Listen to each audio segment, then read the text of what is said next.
안녕하십니까? 피부 생리학. 오늘이 사실은 이제 명실상부한 12강이 되겠습니다.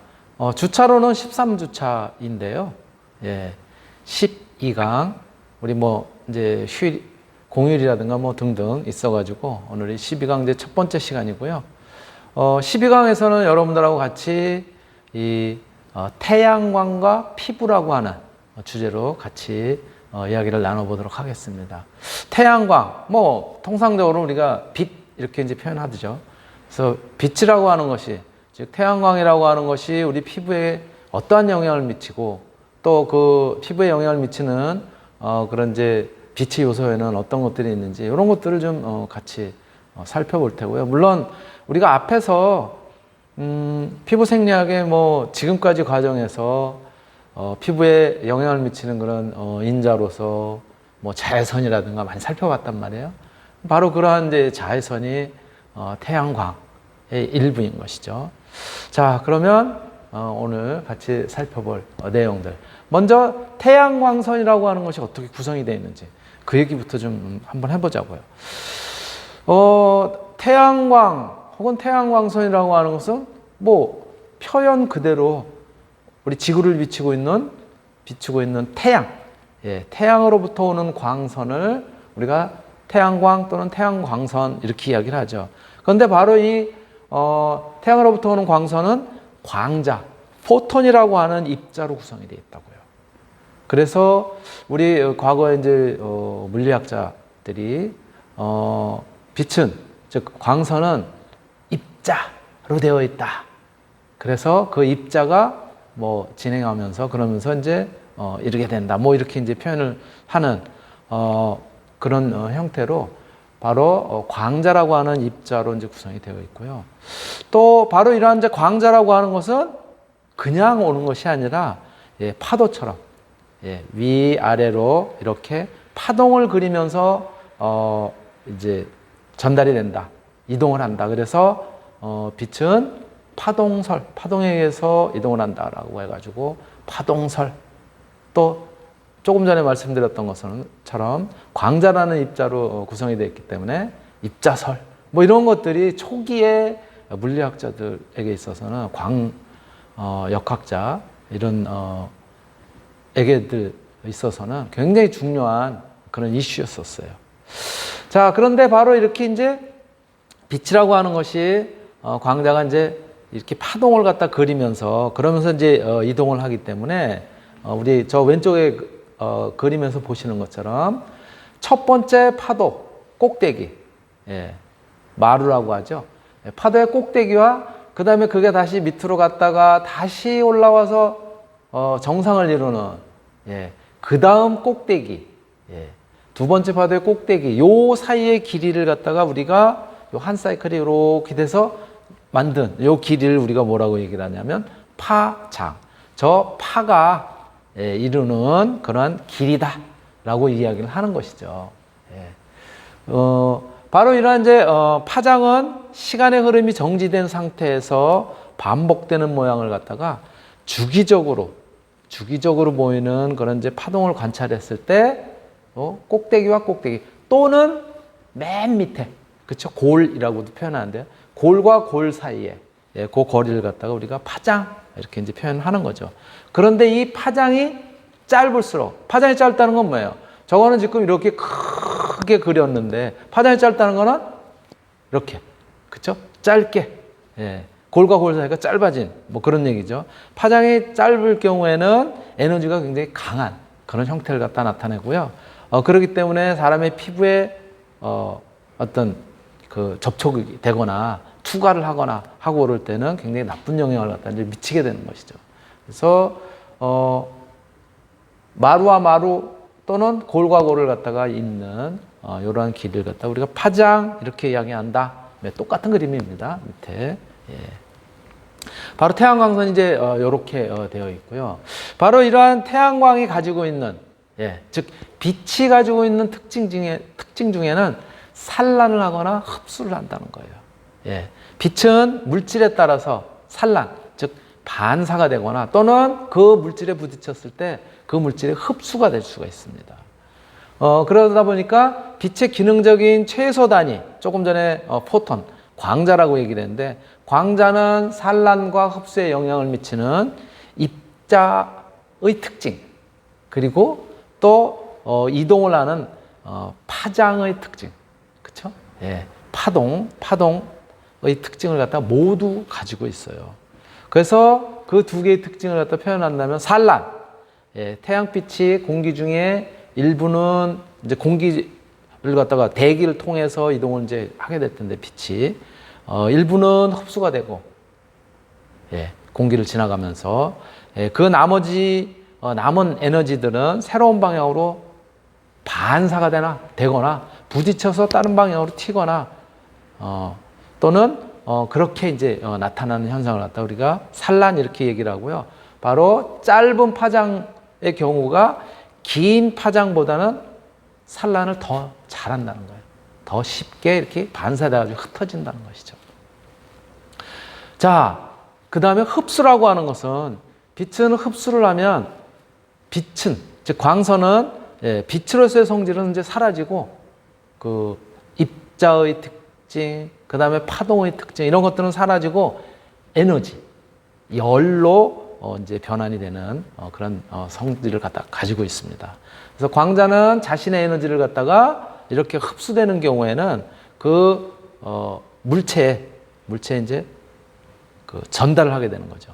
그래서 그 물체가 가지고 있는 특정 분자에게 전달을 하게 돼요. 그래서 이런 산란과 흡수의 그런 특징으로 나타나는 그런 것들이 이제 뭐냐면은, 특히 산란의 그 특징으로 나타나는 것 중에는 우리가 낮에 햇빛이 아주 쨍쨍, 햇빛이 잘 비추고 있을 때 이렇게 하늘을 보면 어떻게 보이죠? 하늘이 파랗게 보입니다. 그렇죠?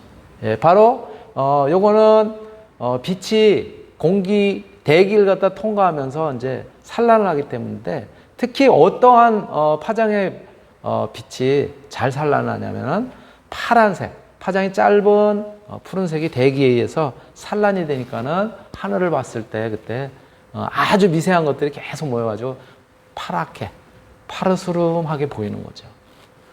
예. 그런데 이제 햇빛이 쭉 이제 입자의 특징도 고루 갖추고 있다고 했으니까 쭉 이제 지게 되면 일몰이 되게 되면 어떻게 되겠어요? 뭐에 가려가지고 잘 안 비칠 거 아니에요. 그렇죠? 그런데 바로 이렇게 파장이 비교적 이제 그 긴 색깔로 치면 이제 붉은색 계통인데요.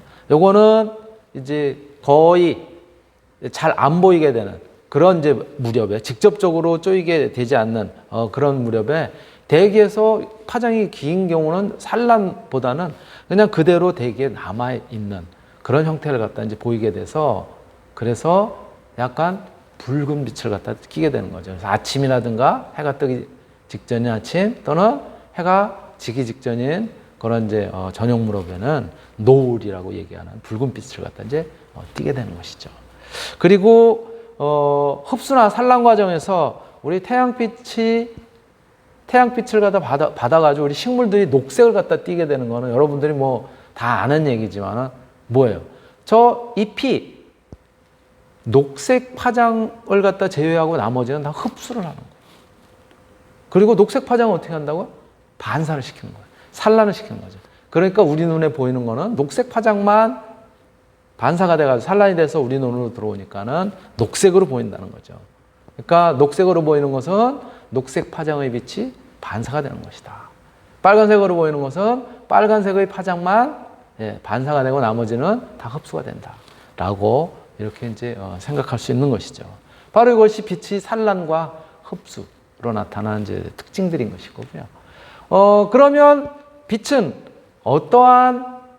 조금 전에 말씀드렸을 때 어떠한 물체에 부딪혔을 때 흡수가 되는 경우에는 그 물체가 가지고 있는 그런 이제 분자들에게 에너지를 갖다 전달을 한다고 그랬는데, 바로 이런 빛하고 에너지는 어떤 관계를 갖다 가지고 있느냐. 빛은 전자기 스펙트럼의 형태를 갖다 이제 나타내게 되는데요. 매우 짧은 우주 파장에서부터 굉장히 긴 전자파, 의 형태인 장파장대 이런 것들을 갖다가 이제 가지고 있습니다. 빛은. 그런데 얘네들은 그 각 파장에 따라서 굴절률이 달라요. 어떤 그 물질을 갖다 통과할 때 그때의 굴절률이 다르고, 그게 또 특징적으로 나타나는 게 유리 같은 유리나 수정체 같은 것들을 갖다가 통과를 할 때 그렇게 파장의 길이에 따라서 굴절률이 다르니까 걔네들이 다른 형태로 이렇게 갈라져서 보이겠죠. 그렇죠? 그렇게 나타난 것이 뭐냐면 바로 우리가 색깔로 이제 볼 수 있는 거예요. 그래서 소위 프리즘을 통해서는 우리가 이렇게 색깔로 나타난 그 빛이 가지고 있는 각각의 서로 다른 파장의 특성을 그대로 우리가 색으로 이렇게 이제 확인을 할 수가 있는 것이죠. 바로 이것을 이렇게 다양한 그런 이제 파장으로 표현이 되고, 그 파장이라고 하는 것은 또 에너지를 가지고 에너지가 이제 서로 다른 그런 형태를 갖다 가지고 있기 때문에 바로 빛의 이러한 다양한 에너지 수준의 집합. 그래서 우리 눈에는 이렇게 이제 칼라로 나타나는 것을 갖다가 빛 스펙트럼 이렇게 이제 표현하는 거죠.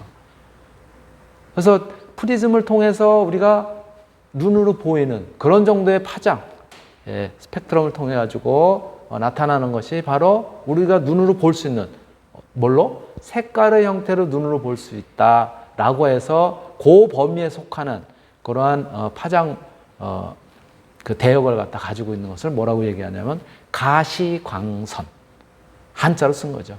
가시광선. 가시라는 건 뭐예요? 가을가 보일시예요. 그러니까 볼 수 있는 광선이라는 거지. 빛은 빛인데 볼 수 있는 광선. 뭘로? 색깔로.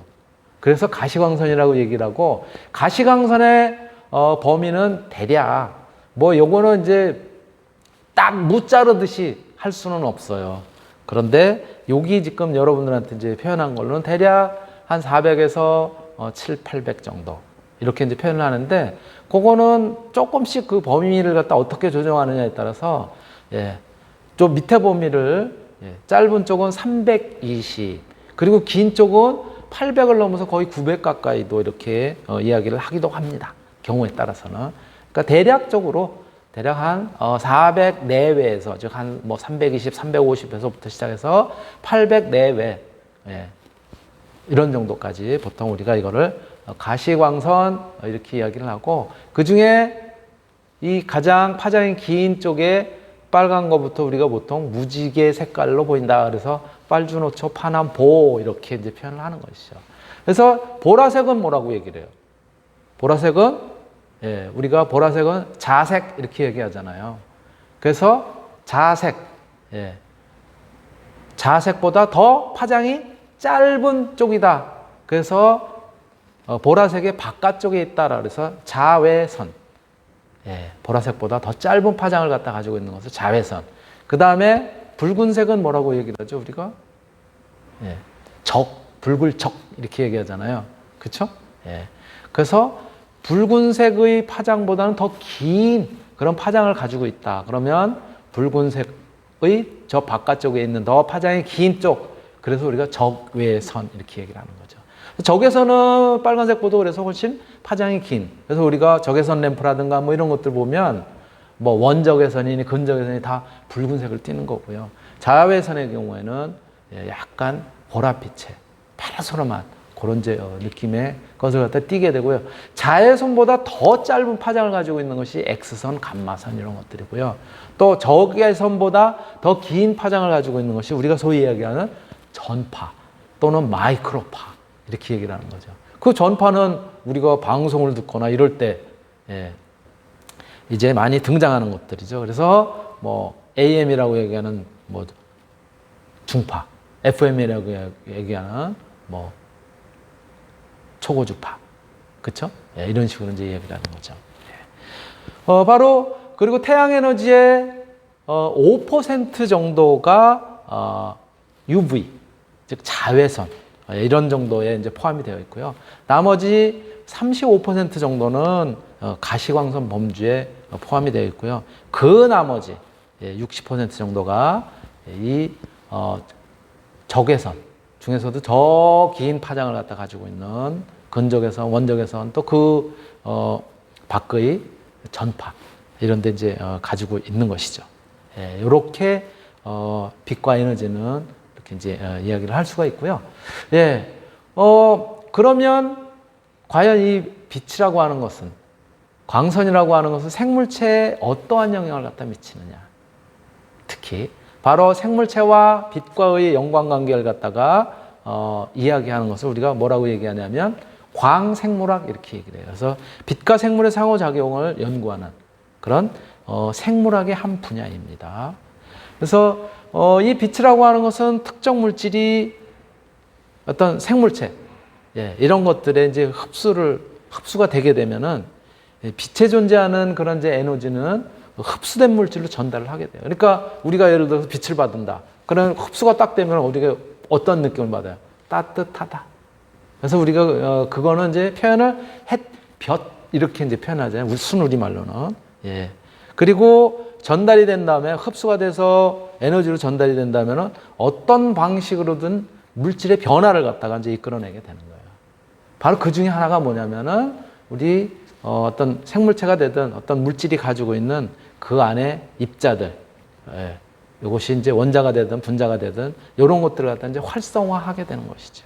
즉 에너지를 전달을 시켜서 반응성을 높인다는 거죠. 그 그림으로 나누는 거예요. 그래서 분자가 활성된 상태로 올라가게 되면은 열, 빛 또는 다른 분자와 반응을 하도록 해서 에너지를 갖다 이제 전달을 하는 그런 형태로 이제 바뀌게 됩니다. 그래서 그림으로 표현하는 게 높은 에너지의 빛이 어떤 물질에 이렇게 부딪혀서 거기에 이제 흡수가 되게 되면은 그 흡수된 물질은 바닥 상태의 분자가 활성화된 형태로 이제 바뀌게 돼요.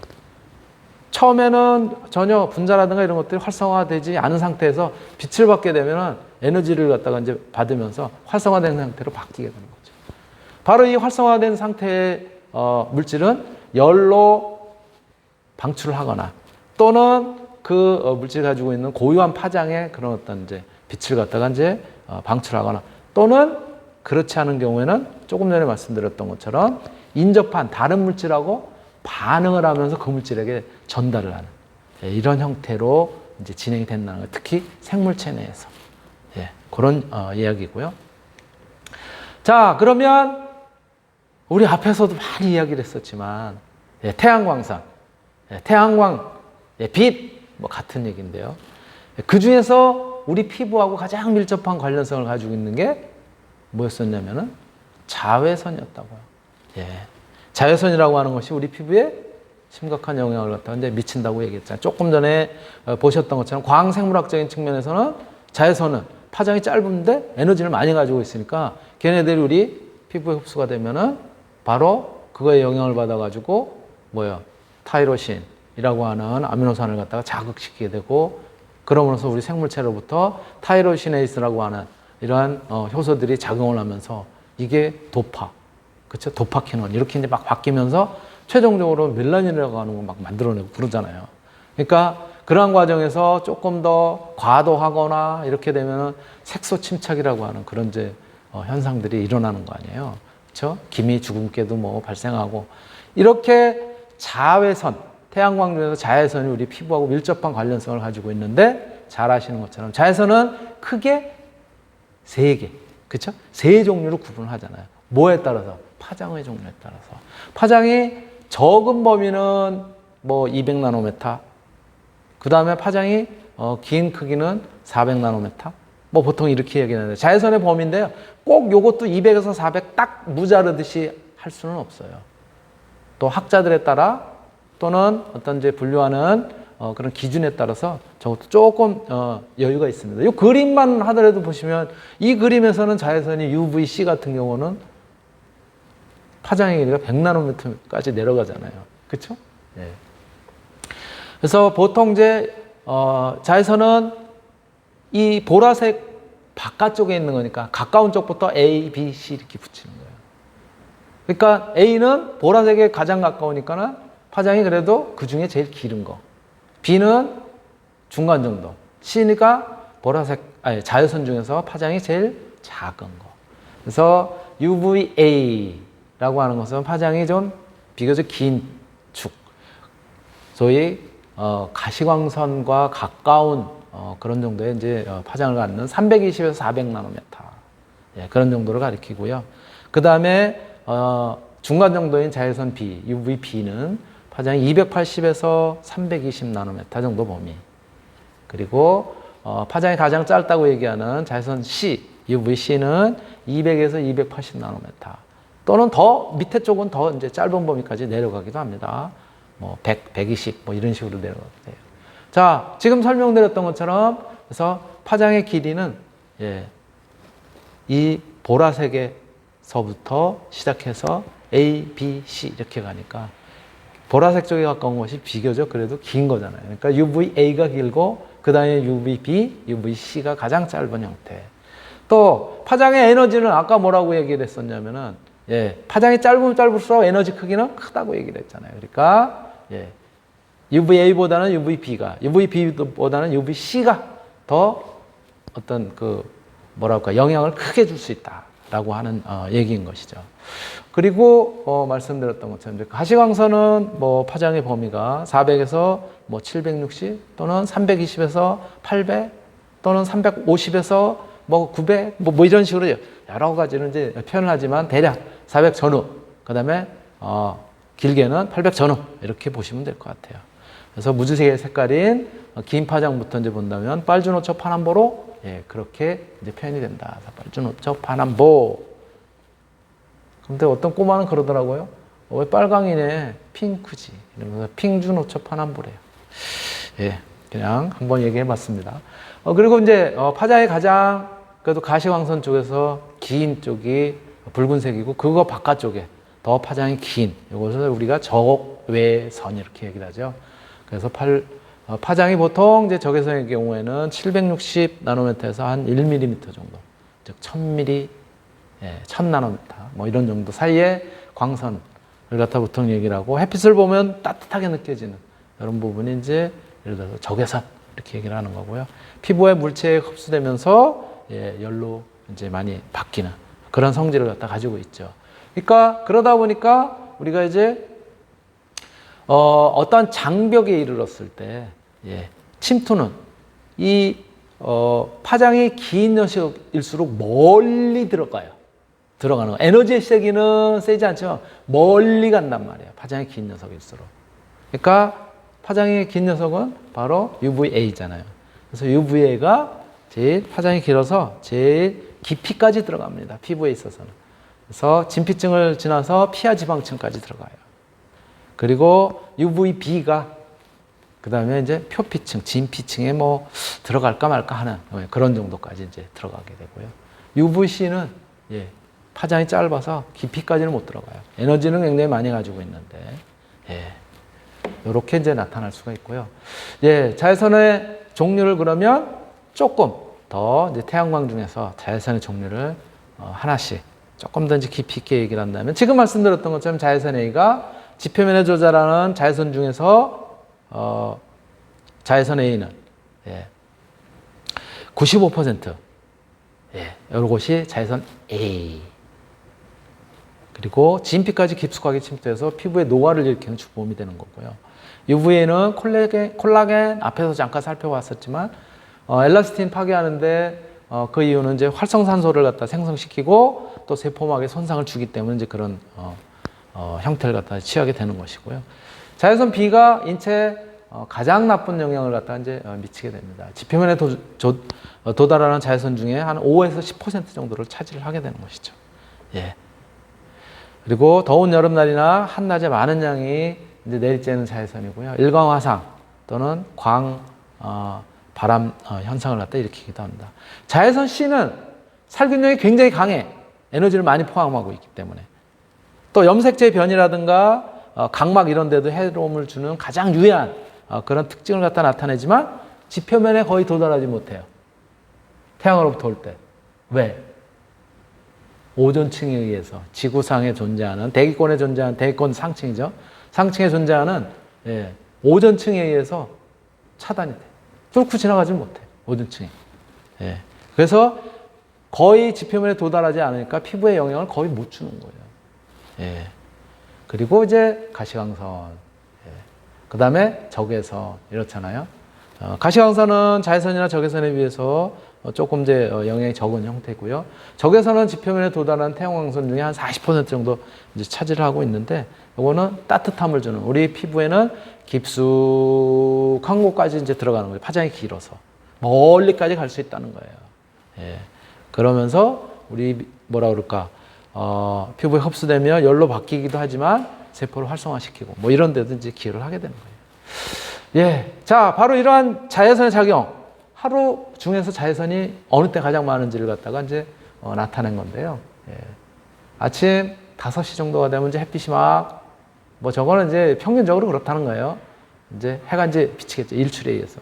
그때쯤 되면 이제 증가하기 시작해가지고, 예. 해가 지기 전까지 한참 중천에 떴을 때, 하늘의 한가운데 그러니까 정면에 떴을 때 제일 자외선이 많이 이제 관찰이 되고 영향을 받게 되는 거고요.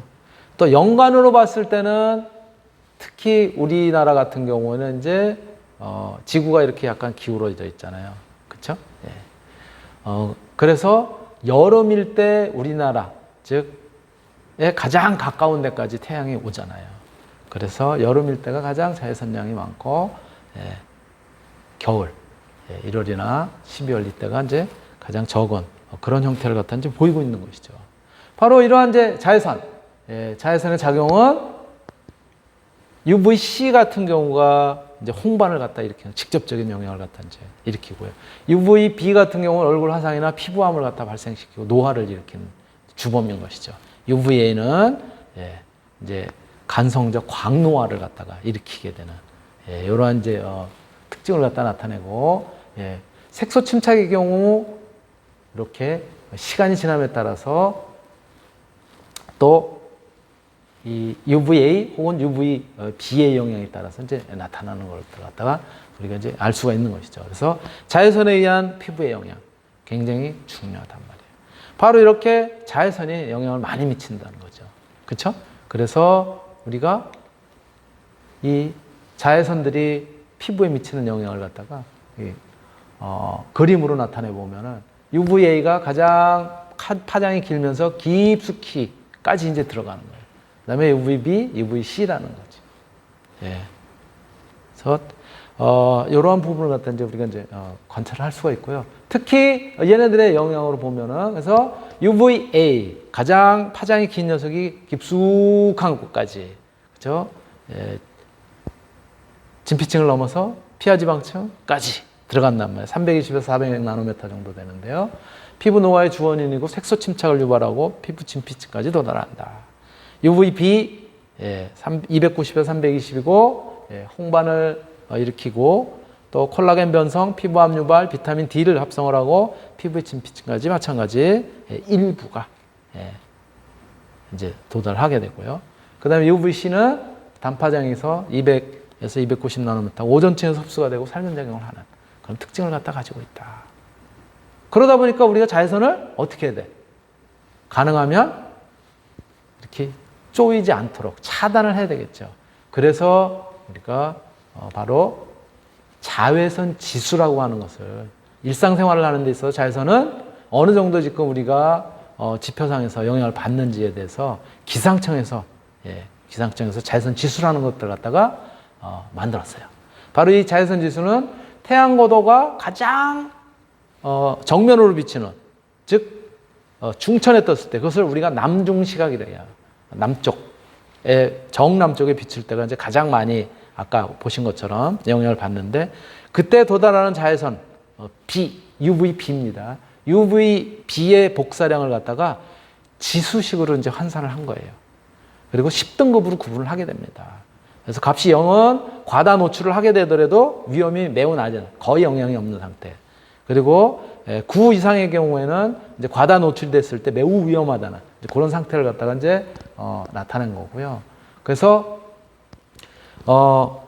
낮음부터 시작해서 보통, 높음, 매우 높음, 아주 위험한 상태.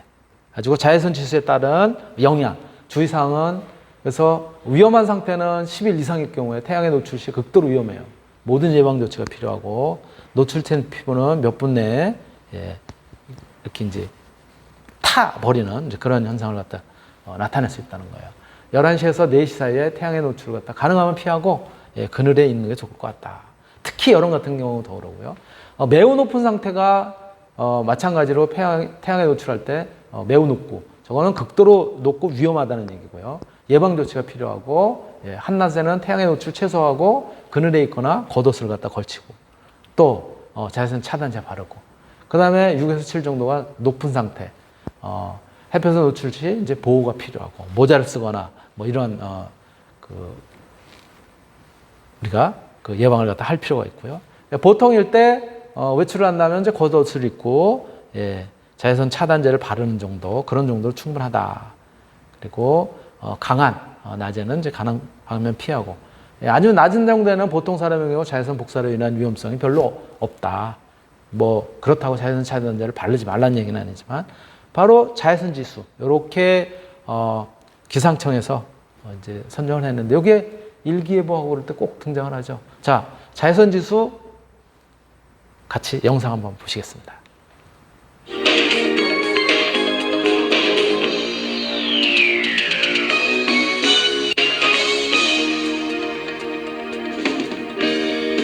요즘은 여성들뿐만 아니라 남성들도 미에 대한 관심이 매우 높은데요. 곱고 아름다운 피부는 더 이상 여성들만의 전유물이 아닙니다.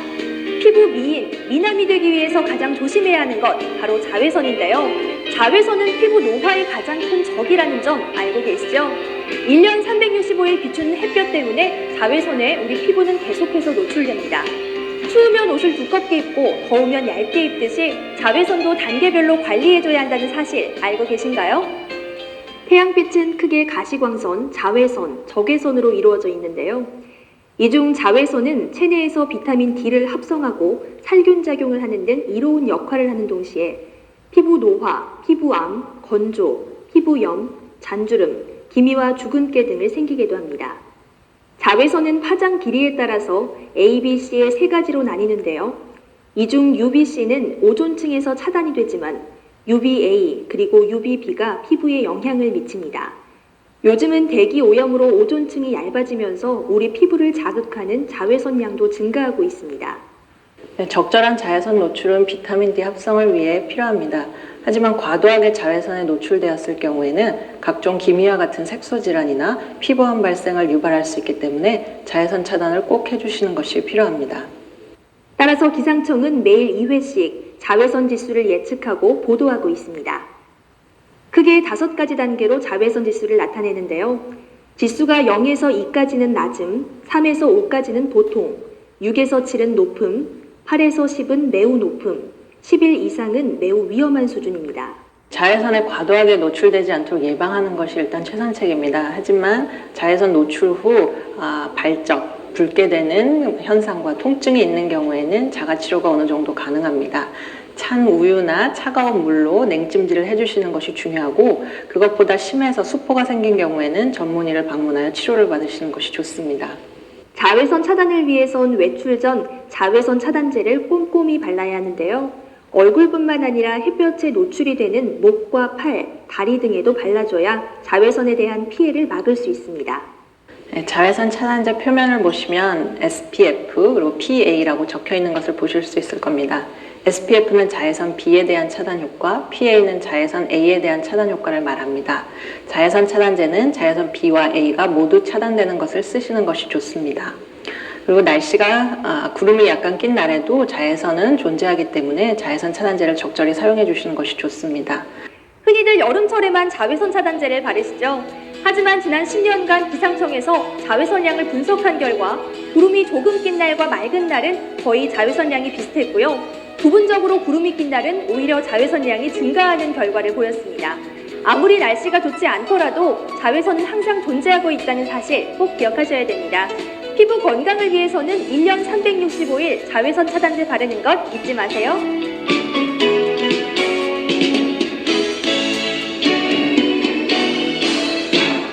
네. 영상을 통해서 우리가 자외선 차단 지수, 자외선 지수, 에 대해서 같이 한번 살펴봤고요. 시간이 꽤 돼서, 잠시 쉬었다 계속하도록 하겠습니다.